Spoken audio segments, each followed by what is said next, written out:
भारत की सनातन परंपरा में वर्ष भर ठाकुर जी मंदिर में विराजते हैं और वर्ष में एक बार उन्हें नगर भ्रमण कराया जाता है, जिसे हम जल झूलनी या डोल ग्यारस का पर्व के रूप में मनाते हैं। उस दिन जो हमारे ठाकुर जी आराध्य हैं वो नगर का भ्रमण करते हैं। सभी नगरवासी उनके दर्शन करके उनके दर्शनों का लाभ लेते हैं, अपनी मनोकामना पूर्ण करने के लिए प्रार्थना करते हैं। साथ ही गणेश चतुर्थी के बाद 10 दिन तक उनकी गणेश जी की स्थापना की जाती है और फिर गणेश चतुर्थी के बाद अनंत चतुर्दशी के दिन उनका विसर्जन किया जाता है।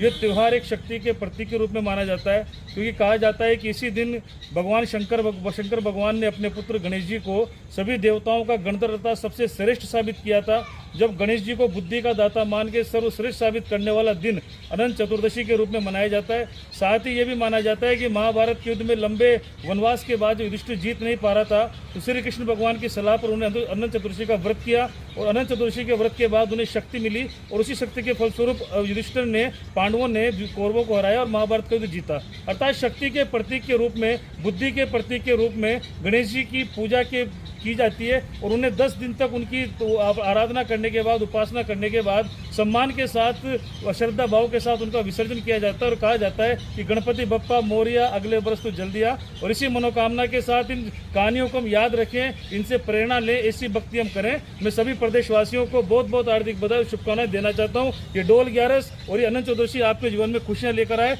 वंदे मातरम, जय श्री राम।